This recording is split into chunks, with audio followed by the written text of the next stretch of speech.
귀한 연장 감사합니다. 이제 작년에도 수고 많이 하셨고 올해도 찬양으로 영광 돌릴 우리 갈릴리 찬양들 예술이 큰 박수로 격려하고 축복하겠습니다. 감사합니다. 네.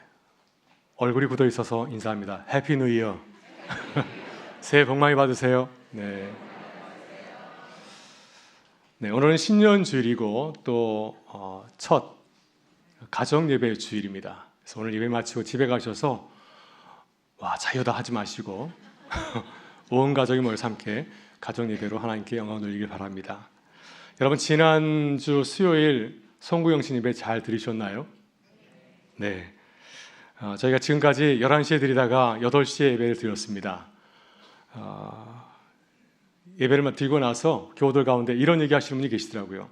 자정 새해 맞이하는 카운트다운 해야 되는데 그거 안 해서 참 서운했다 해서 제가 이런 생각했습니다. 올해는 8시부터 12시까지 4시간 동안 예배 드리면 어떨까 하는 생각이 들었는데 우리 시니어 교우들께서 장로들께서 너무 길다 하셔서 좀 짧게 드리겠다 생각을 하였습니다. 이런 시간에 송구영신 예배를 드려서 교우들이 많이 오실까 걱정하였지만은 본당을 가득 채우고 함께 찬양, 말씀, 기도하는 귀한 시간으로 새해를 맞이할 수 있었습니다. 혹시 늦게 오시는 분은 안 계실까 생각했는데 딱 한 분 있었습니다. 한 청년 커플이 있었습니다. 예배를 다 마치고 이제 교회를 정리하고 주상에 10시 반경에 갔는데 그제서 오신 청년 커플이 있었습니다. 오랜만에 귀에 오신 분이었습니다. 그렇지만은 새해는 말씀으로 시작해야지 하는 마음으로 왔다가 주상이 텅 비어서 깜짝 놀라 하시더라고요. 다행히 저를 만나서 말씀 카드는 나누어 주었습니다. 또한 송구영신 예배 유튜브 영상 조회수가 1000회를 넘었더라고요. 그래서 사실 8시 해도 나오지 못한 분들이 계십니다. 우리 젊은 친구들은 직장 일이 끝나지 못해서 또 나이 드시는 우리 어르신들께서는 밤길이 서툴어서 나오지 못하였는데 다들 가정에서 온라인으로 예배를 잘 들으신 것 같아서 참 감사하였습니다. 저희가 송구영신 예배에서 말씀 나누고 기억하시죠? 내 발에서 신을 벗으라 말씀을 나눴는데 새해는 다들 신발 벗으시고 주님을 따르는 해가 되기를 간절히 소망합니다. 그래서 새해는 무엇보다 주님과 동행하는 기쁨이 함께하기를 간절히 축원합니다. 2020년 새해는 우리 교회 매우 중요한 해입니다. 올해 70주년이 되는 해이고요. 또 이 지역사회가 이제 2주를 마치고 본격적인 재개발 공사가 시작되는 해이기도 합니다. 이 변화의 시기 속에서 우리 교회는 이 지역 사이에 다시 교회를 세우고 다시 공동체를 세워가는 귀중한 사명을 맡겼습니다. 70년 역사 속에서 하나님께서 특별히 우리에게 이 시기를 주시고 다시 교회를 세우는 기쁨을 허락하여 주신 줄 믿습니다. 이래서 우리 교회는 올해 교회표를 이렇게 정하였습니다. 같이 한번 읽어보겠습니다. 오직 성령으로 새로워지는 교회로 정하였습니다. 이 표는 스가랴서 4장 6절에 있는 말씀인데요.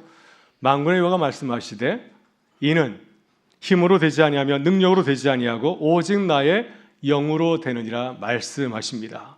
이 스가랴 4장 6절의 말씀은 특별히 70년 바벨론 포로 생활을 마치고 고향에 돌아온 유대 백성들에게 주신 하나님의 말씀입니다. 그들은 이제 고향에 돌아와서 무너진 공동체, 무너진 성전을 다시 재건해야 됐지만 상황은 그렇게 넉넉하지 않았습니다. 주변 민족들 방해도 있었고요. 가난하고 흉년이 들어서 많은 수확물도 없었습니다. 성전 재건을 할 만큼 여유가 되지 못하여서 포기할 수도 있는 그런 처지였습니다. 지도자 수르베벨 역시 도저히 인간적으로 받아들일 수 없는 그런 현실이었습니다. 모든 상이 좋아야 함께 세울 것인데 그렇지 못하였기 때문이죠. 바로 그때 하나님께서 주신 말씀이 바로 이 말씀입니다. 하나님께서는 다시 고향에 돌아온 이스라엘 백성들의 어려운 사정을 아시고 그래 하지 말자 이렇게 말씀하신 것이 아니라 오히려 하나님께서는 그들에게 강력하게 도전하시고 또 말씀하셨습니다. 다시 공동체를 세우고 성전을 세울 것을 그들에게 당부하시면서 환상 가운데 또한 말씀하여 주었습니다. 이는 힘으로 되지 아니하고 능력으로 되지 아니하고 오직 나의 영으로 되느니라. 여러분 스가랴 시대에 스룹바벨에게 주신 하나님의 말씀은 오늘 우리 현실과 참 많이 닮아있지 않습니까? 스룹바벨은 기환한 공동체를 이끌고 예루살렘에 다시 돌아와서 공동체를 세우기를 원하였지만 상황이 무척 열악하였습니다. 여러분 우리 동네에 새로 어떤 공동체가 들어와서 공동체를 잘 세우려고 한다면 누가 좋아하겠습니까? 예루살렘은 당시 빈터가 아니라 이미 그곳에 거주하던 이민족들이 참 많이 있었습니다. 그 이민족들이 이스라엘 공동체를 다시 세우는 것을 적극 반대하고 방해하고 공격까지 하지 않았습니까? 또 내부적으로는 귀환한 공동체는 넉넉하지는 못하였습니다. 가난하고 흉년을 해서 많은 추수를 거두지도 못하였습니다. 또 이런 가운데서 공동체는 내부적으로도 하나 되지 못하고 회복할 의지를 점점 잃어가고 있었습니다. 이런 상황 가운데서 스룹바벨이 어떻게 리더십을 발휘할 수 있을까요? 오늘 우리 교회도 새로운 환경 속에서 교회와 공동체를 다시 세워가야 되는 가지 앞에 서 있습니다. 교회를 다시 세우기 위해서는 재정도 필요하고 인적 자문도 많이 필요하지 않습니까? 또 이를 위해서 교회의 비전을 함께 나누고 우리 모든 교들이 함께 공감하고 공유해야 되고요. 함께 헌신하고 참여하게 될 때 공동체를 다시 세우는 기쁨을 누릴 수 있지 않겠습니까? 이런 때 하나님께서 스룹바벨과 우리에게 주시는 말씀이 있습니다. 그것은 공동체를 세우는 진정한 힘이 어디 있는가 하는 것입니다. 어떻게 공동체를 다시 세울 수 있을까요? 우리 가정의 일터와 교회가 어려움 가운데 있을 때 어떻게 다시 공동체를 건강하게 세울 수 있을까요? 그 힘이 어디 속에 있습니까? 이것을 말씀하신 것이 하나님의 말씀입니다. 우리는 눈에 보이는 조건에 연연할 때가 참 많이 있습니다. 우리가 의지하는 돈, 사람의 수, 정보, 경험에 의지하지 않습니까? 이런 모든 조건이 넉넉하게 되면 우리는 힘을 얻습니다. 할 수 있다. 우리 얼마든지 자원이 있다 하면서 자신만만해하지만 이런 외적 조건이 전혀 없을 때, 부족할 때에는 우리는 어떻습니까? 쉽게 낙심하고 포기하지 않습니까? 하나님께서는 무엇을 보러 가십니까? 너에게 얼마나 있느냐? 묻는 것이 아닙니다. 너희의 사람 수가 몇 명이나 되느냐? 묻는 것이 아닙니다. 우리가 보지 못한 것을 보라고 하십니다. 우리가 보아야 할 것이 무엇일까요? 우리가 집중해서 바라봐야 할 것은 바로 하나님의 말씀이고 하나님의 영인 줄 믿습니다. 이는 힘으로 되지 아니하며 능력으로 되지 아니하며 오직 나의 영으로 되느니라. 하나님께서 스룹바벨에게 환상도 보여주었습니다. 등잔 때와 감람나무의 환상을 보여주셨는데요. 스가랴 4장 2절과 3절의 말씀을 같이 한번 읽어보겠습니다. 그가 내게 묻되 내가 무엇을 보느냐? 내가 대답하되 내가 보니 순금 등잔대가 있는데 그 위에는 기름 그릇이 있고 또 그 기름 그릇 위에 7 등잔이 있으며 그 기름 그릇 위에 있는 등잔을 위해서 7관이 있고 그 등잔대 곁에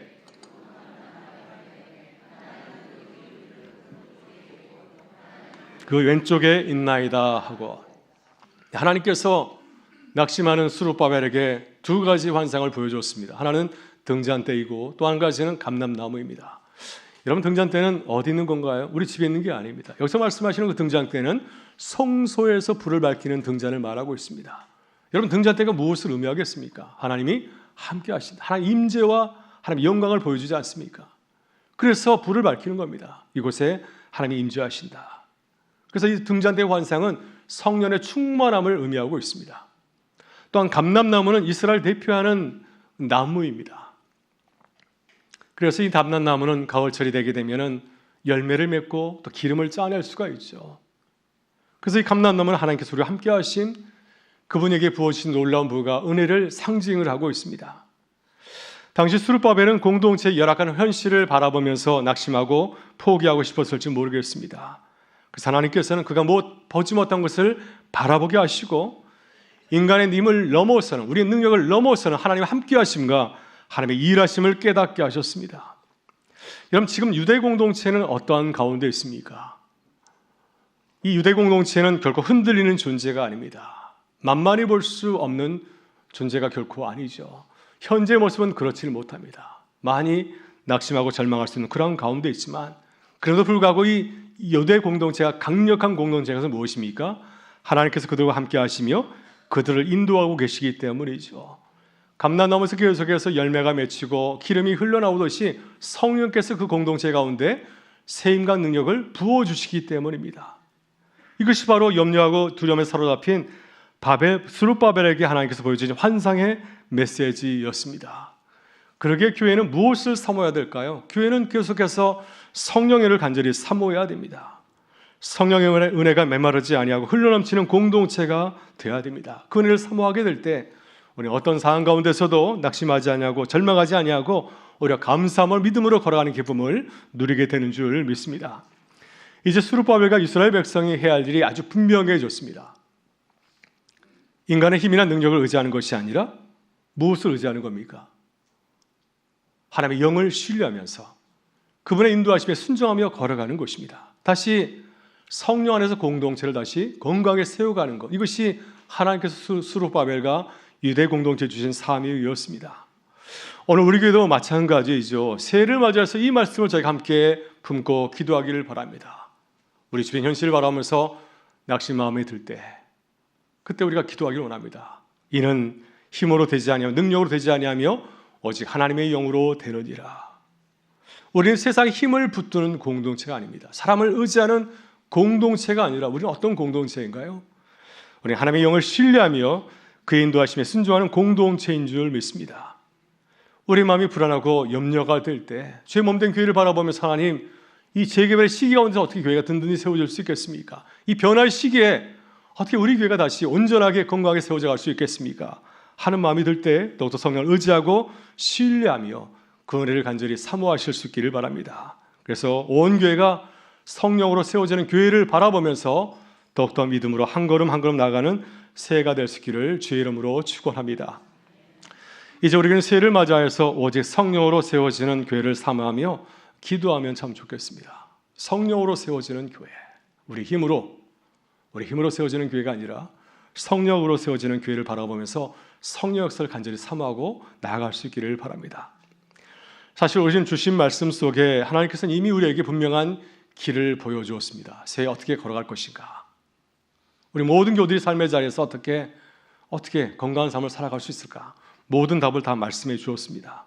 왜? 하나님의 말씀은 살아있고 운동력이지 않습니까? 또 그 말씀에는 놀라운 하나님의 약속의 말씀이 담겨 있습니다. 그 말씀을 붙들고 의지하게 되면 당연히 우리 삶을 변할 수가 있고 또 주님 주신 놀라운 은혜를 누리며 살아가는 기쁨을 누리게 될 줄 믿습니다. 근데 우리의 문제는 무엇인가요? 우리의 심각한 문제는 무엇입니까? 저의 심각한 문제는 무엇인가요? 우리에게 하나님의 말씀이 없는 것이 아니라 그 말씀을 알고도 삶으로 옮기지 않는 데 있습니다. 실천하지 않는 데 있지 않습니까? 우리가 실천하지 않기 때문에 우리 안에 일어날 변화가 나타나지 아니하고 또 하나님께서 약속하신 약속을 경험하지 못하고 살아가는 것이 아니겠습니까? 솔직히 말해서 우리는 지금 매우 중요한 위기의 가운데에 서 있습니다. 앞으로 이 긴 재개발의 그 여정 가운데 이 재개발의 과정은 한두 해가 아닙니다. 수년간 지속될 것입니다. 이런 수년간이 지속되는 과정 가운데서 우리 교회 공동체가 실제로 변하지 않는다 한다면 희망을 말하기 어려울 것입니다. 우리 안에 하나님의 말씀의 능력이 나타나지 아니하고 우리 공동체가 실제로 하나님을 신뢰하는 공동체로 변화되지 않는다고 한다면 어떻게 이 변화되는 시대 속에서 교회로서 성도로서 믿음을 가지고 나아갈 수 있겠습니까? 거인처럼 보이는 주변 현실을 바라보면서 어떻게 담대하게 살아계신 하나님의 말씀의 능력을 증거할 수 있겠습니까? 그러게 이 기간은 우리 교회가 철저하게 변화되어야 할 매우 중요한 시기인 줄 믿습니다. 말씀 안에서 새로워지고 그 자리에서 하나님의 능력을 경험하며 공동체 전체가 새롭게 변화된 역사를 우리가 체험해야 될 줄 믿습니다. 그래야 우리 교회가 이 변화된 시대 가운데서 사라지지 않는 교회가 될 수 있고 또 복음의 능력을 힘있게 증거하는 교회와 성도로 새롭게 서게 될 줄 믿습니다. 우리 교회가 이 시대적 가지 앞에 함께 공감하고 함께 마음을 모으고 하나 되기를 간절히 바라고요. 오늘 우리가 세운 이 교회표 오직 성령으로 새로워지는 교회, 이 말씀을 우리 비전으로 삼고 또 우리 모든 교우들이 각자의 자리에서 또 사역의 자리에서 믿음으로 반응하며 나가는 하나가 될 수 있기를 간절히 소망합니다. 이를 위해서 새해 맞이해서 우리 교회는 함께 실천하고자 하는 두 가지 과제가 있습니다. 이 두 가지를 꼭 마음에 기억하시고 올 한 해 함께 힘써서 이 과제를 함께 이뤄가면 참 좋을 것 같습니다. 그럼 하나님께서 우리에게 그 신혜를 보여주실 줄 믿습니다. 그 첫 번째는 바로 예배입니다. 여러분, 예배가 무엇인가요? 오늘 다 예배에 나오셨는데 예배가 무엇인가요? 예배는 하나님과 만나는 자리입니다. 우리가 홀로 있을 때는 참 연약한 존재이지만 별 능력이 없는 존재이지만 우리가 하나님을 만나게 되면 우리는 하나님과 함께하는 귀한 존재로 거듭나게 되지 않습니까? 이것이 바로 예배의 신비이고 예배의 비밀입니다. 여러분, 출애굽기 3장을 보게 되면은 예배의 신비를 우리가 보게 되는데요. 호렙산에서 양을 치던 모세는 그저 한강의 노인에 불과하였고, 그리고 양떼를 치는 목자에 불과하였습니다. 그러나 꺼지지 않는 호렙산에서 꺼지지 않는 이 떨기나무 불 가운데 나타나신 하나님을 만나고 그분을 예배하게 될 때 그는 전혀 다른 사람으로 거듭나게 되었습니다. 더 이상 혼자가 아니었습니다. 그는 하나님의 영이 함께하는 사람이 되었고 성령의 사람으로 새롭게 거듭나게 되었습니다. 그래서 400년 동안 애굽 땅에서 종살하던 당신의 그 백성들, 그 동족들을 이끌고 다시 구원을 얻는 이 출애굽의 주인공으로 새롭게 거듭나는 기쁨을 누리게 된 줄 믿습니다. 바로 이것이 예배의 신비가 아니겠습니까? 예배 가운데 이런 놀라운 변화의 역사가 아니겠습니까? 여러분, 예배는 단순한 종교 행위가 아닙니다. 예배는 하나님의 임재를 경험하고 하나님과 함께하는 능력을 누리는 자리인 줄 믿습니다. 그러게 우리는 예배의 자리를 간절히 사모해야 됩니다. 이 예배가 우리의 살 길이기 때문에 그런 것이죠. 아무리 우리의 삶의 자리 힘들고 어렵다 할지라도 주님을 만나게 되면 예배 가운데서 그분의 임재를 경험하며 주의 은혜를 우리가 체험하게 된다면 우리의 삶이 놀랍게 변화되기 때문입니다. 그래서 우리는 이 예배 자리를 사모해야 되는 줄 믿습니다. 이러한 이유로 우리 교회는 예배 회복과 감동과 감격을 누리기 위해서 우리 예배의 이 형식과 공간의 새로운 변화를 주고자 합니다.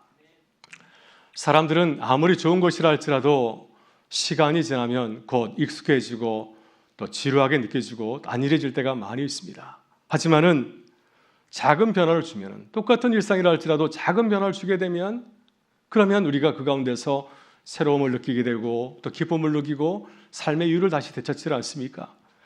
우리의 삶이 늘 이렇게 변하듯이 예배 공간과 환경도 변화를 필요로 하고 있습니다. 예배하는 우리 모든 교우들의 삶이 다르고 또 세대마다 예배를 바라보는 시각도 다르기 때문이죠. 같은 예배를 드리면서도 우리가 똑같은 생각을 하는 것이 아니라 다른 생각할 때가 많이 있고 또 다른 느낌을 가질 때가 참 많이 있습니다. 이런 일들이 예배 가운데 일어나기 때문에 우리가 정말 예배를 잘 드리기 위해서 늘 새롭게 바라보면서 늘 예배를 새롭게 준비하고 또 기도하며 나아가야 되는 줄 믿습니다. 최근에 오무교회가 온다, 5가지가 없는 교회, 오무교회가 온다를 지은 이 저자의 강의를 들은 적이 있습니다. 이미 이 책에 대해 설교 시간을 나눈 적도 있는데요. 이분의 강의의 핵심은 이것입니다. 우리 다음 세대들, 청년들, 젊은 세대는 예배의 공간과 분위기를 매우 중요하게 생각한다고 하는 것입니다. 그들이 보기에 문화적으로 낯설고 공감되지 않으면 예배를 참여하려고 하지 않습니다. 우리 예배가 아니네 하면서 자리를 뜬다고 하는 겁니다. 우리의 감성에 맞고 우리가 기쁘게 참여할 수 있는 공간이면 나오지만 그렇지 못할 경우에는 우리 예배가 아니네 하면서 돌아선다고 하는 겁니다. 그래서 저자는 이렇게까지 말하고 있습니다. 한국교회가 지금의 모습을 고수한다면, 변화하려고 하지 않는다면 그것은 교회가 곧 미래를 포기하는 것과 같습니다. 이것은 젊은 세대를 받아들이지 않겠다는 선언이며 또 그렇게 선언하게 되면 그 교회는 결국 미래가 없다고 하는 것입니다. 그러게 우리는 다음 세대를 품고 그들을 세우기를 원한다고 한다면 어떻게 해야 될까요? 우리 교회가 단지 우리만을 위한 공간이 아니라 지역 주민들, 다음 세대들 모두를 포함할 수 있는, 이 지역에 살고 있는 많은 분들을 모실 수 있는, 그들과 함께 예배드릴 수 있는 공간이 되기 위해서는 어떻게 해야 될까요? 우리는 변화해야 되죠. 무엇을 변화해야 될까요? 우리는 예배를 새롭게 디자인하고 또 새로운 예배 형식을 세팅하고 또 그들의 마음을 이해하고 배려할 줄 아는 마음과 자세를 가져야 됩니다. 이러한 자세가 있을 때, 변화하고자 하는 그런 마음의 자세가 있을 때 우리 교회는 다음 세대를 품는 교회가 될 수 있고 또 다음 세대 이웃 주민들이 찾아올 수 있는 교회로 새롭게 거듭나게 되는 줄 믿습니다. 그래서 새해에는 우리 교회가 예배 형식의 변화를 주고자 합니다. 1월은 함께 기도하는 달로 삼으면 좋겠습니다. 우리 교우들께서 새롭게 드려진 예배를 위해서 여러분 기도해 주시고 기대해 주시면 감사하겠습니다. 그래서 예배 강단에도 LED 스크린을 이렇게 설치하려고 준비하는 가운데 있습니다. 우리 나이 드신 우리 교우들께서는 이 프로젝트로 보여지는 이 스크린이 흐려서 글씨가 잘 안 보인다고 합니다. 그래서 이 전면에 있는 스크린도 좀 바꿔야 되지 않을까 하는 생각이 들고 있고요. 예배 공간 전면에 걸쳐서 한번 같이 고민하면서 변화를 주려고 기도하는 가운데 있습니다. 그리고 2월부터는 새롭게 예배를 드리고자 합니다. 주일 1부와 2부 예배는 기존과 같이 전통 예배를 드리고 또 3부 예배는 찬양 중심의 예배로 개편하려고 준비하는 가운데 있습니다. 수요 기도회는 말씀 중심 집회로 모이고 그리고 매달 마지막 주 금요일에는 이제 찬양과 말씀과 기도 중심의 기도회로 금요 기도회를 준비하는 가운데 있습니다. 이런 모든 과정을 통하여서 우리 교회들이 관심을 가지는 것은 무엇일까요? 예배의 감동과 감격을 회복하는 공동체가 되는 것. 이것이 목적입니다. 예배 잘 드리는 교회가 되기 위해서 우리가 변화를 주고자 하는 거죠. 변화보다도 변화의 핵심이 무엇인가? 은혜 받기 위해서 우리가 애쓰는 그런 교회가 되길 간절히 바랍니다. 그래서 예배를 통해서 다시 모이를 힘쓰는 교회가 되길 간절히 바라고요. 예배를 사모하는 교회로 새롭게 거듭날 수 있기를 주의 이름으로 축원합니다. 다음으로 소그룹입니다. 여러분, 교회는 하나님과 우리가 만나는 영적인 공간이죠. 우리는 예배를 통해서 하나님과 만남을 사모하고 기도하고 있습니다. 그렇지만 교회는 이것이 전부가 다 아닙니다.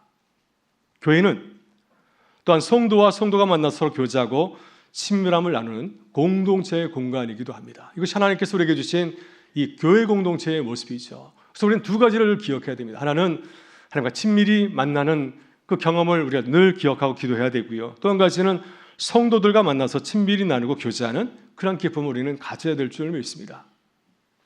예수님께서 우리에게 친히 그 모델을 보여줬습니다. 예수님의 공생의 사역을 보게 되면 예수님은 늘 큰 무리와 함께 다니셨습니다. 말씀을 전하시고 기적을 베푸셨지 않습니까? 우리 잘 알고 있는 오병의 기적 사건도 많은 무리가 모이는 광야에서 그 사역을 감당하였습니다. 하지만 예수님께서는 12 제자와 함께 소그룹 모임도 놓치질 않았습니다. 그 바쁜 사역 가운데서도 12 제자를 부르셔서 그들과 함께 하시고 그들을 훈련하시고 그들과 내밀한 깊은 상인과 교제를 이어가시지 않으셨습니까? 여러분, 우리에게도 이러한 만남이 필요하지 않을까요? 이런 모임이 필요하지 않겠습니까? 오늘 우리는 핵가족 시대를 넘어서 핵개인 시대, 1인 가구 시대를 살아가고 있습니다. 제 후배 목사님이 종로구에서 교회를 섬기고 있는데 최근에 구청에서 연락이 왔습니다. 우리를 도와달라고. 그 이유는 종로구의 1인 가구의 수가 60%를 넘었다고 합니다. 많은 사람들이 홀로 살아가고 있어서 우리 구청이므로 역구적이니 교회가 좀 도와달라고 이렇게 도움을 요청한 것입니다. 우리 시대는 애로움과 고독이 점점 깊어져 가고 있습니다. 여러분, 애로움과 고독 좋아하세요? 즐기십니까? 네, 그거 즐기시는 분 별로 없습니다. 누구나 친밀한 만남과 진솔한 교제를 그리워하지 않습니까? 여러분, 젊은 세대들 개인주의자라고 얘기하지만 그들도 마찬가지로 만남을 굉장히 좋아합니다. 생각이 맞으면 전혀 모르는 사람과도 함께 모임을 갖고 또 아름다운 공동체를 꾸리는 것을 우리 보지 않습니까? 모든 사람들이 만남을 그리워하고 있습니다. 이런 어려운 시대에 하나님께서 우리에게 주신 놀라운 선물이 있습니다. 바로 교회 공동체이죠. 하나님께서 우리에게 함께 예배할 공동체를 주셨고요. 함께 만나서 삶을 나눌 수 있는 좋은 믿음의 친구와 동역자를 선물로 주셨습니다. 매주 함께 만나는 거, 매주 함께 예배드리고 식사하면서 교제할 수 있는 거 얼마나 큰 축복인지 모릅니다. 근데 안타깝게도 우리는 이 놀라운 축복을 누리며 살아가지 못하는 것 같습니다. 하지만 우리가 우리 공동체 안에서 건강한 소그룹을 이어갈 수 있다고 한다면, 세워갈 수 있다고 한다면 우리 삶의 큰 활력소, 큰 기쁨을 우리에게 더하여 줄 줄 믿습니다. 그래서 올해 우리 교회는 소그룹 모일 수 있는 시간과 공간을 마련해 주려고 합니다. 누구든지 참여할 수 있는 소그룹의 모임, 시간과 공간을 마련해 주고 또 그 안에서 삶을 나누고 기도적으로 함께 나눌 수 있는 그런 공동체를 함께 세워가기를 간절히 바라며 또한 기도하고 있습니다. 여러분, 지금 교회 안에서 어떻게 신앙생활을 하고 계신가요? 혹시 교회 오시면 만날 수 있는 좋은 믿음의 친구들이 있으신가요? 혹시 와서 예배드리고 홀로 돌아가지는 않습니까? 사실 교회 처음 나오시면 다들 혼자 다니려고 하십니다. 그래서 제 눈빛을 피할 때가 많습니다. 분명히 새로 오신 분인데 제가 쳐다보면 눈길을 피합니다.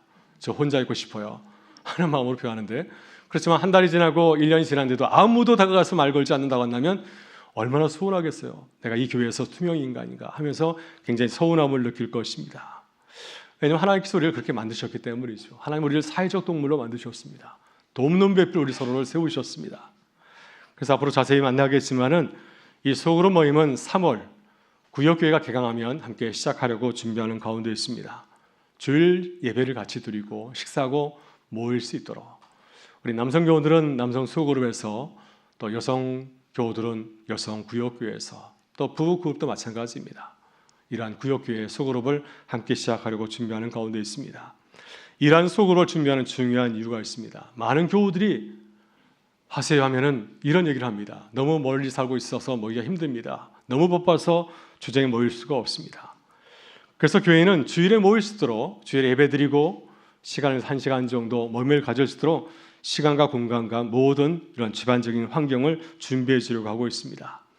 또 아직 결정된 것은 아니지만은 주방 사역자들 주일 일이 얼마나 많이 있습니까? 그래서 주방 일로 바쁘시기 때문에 소그룹 모임이 있는 날은 주방 하루 쉬고 간단한 식사로 대체하면 얼마나 좋을까 하며 또한 기도하는 가운데 있습니다. 또 특별히 소그룹을 활성화하려는 중요한 이유 중에 하나는 바로 이 재개발의 시기 가운데 교회가 있기 때문이죠. 이제 재개발을 위해서 공사가 시작되게 되면 교회 주변은 큰 답이 설치되고 주중에는 공사 차량이 오가게 되고 아마 교회에 나오는 것이 많이 불편해질 수가 있습니다. 이런 시기에 교회가 모이지 않는다면 어떻게 될까요? 한 7, 8년간 모이지 않는다면 어떻게 되겠습니까? 교회는 점점 약해지고 흩어질 수밖에 없습니다. 그래서 우리는 정말 은강교회를 사랑한다고 한다면 어떻게 될까요? 정말 사랑한다면 바쁘더라도 힘들더라도 주일에 함께 모여서 모임을 가지셔야 됩니다. 함께 모여서 삶을 나누고 기도 제목을 나누고 함께 교회에서 기도하는 시간을 가지게 될 때 이 시간은 우리 공동체를 더욱더 건강한 공동체를 세우는 그런 은혜의 시간이 될 줄 믿습니다. 특별히 우리 재직들에게 강력하게 부탁을 드립니다. 이 소그룹 사역에 기쁨으로 참여해 주시고 리더가 되어 주시길 바랍니다. 이것은 단순한 프로그램이 아니라 우리 교회 공동체 회복을 위한 정말 중요한 사역입니다. 그래서 우리 교우들이 이런 사명감을 가지고 책임감을 가지고서 소그룹에 함께 참여하게 될 때 주님께서 우리에게 선물로 주신 이 교회가 든든하게 세워지는 기쁨을 누리게 될 줄 믿습니다. 사랑하는 교회 여러분, 새 우리 교회가 오직 성령으로 세워지는 교회가 되길 간절히 바랍니다.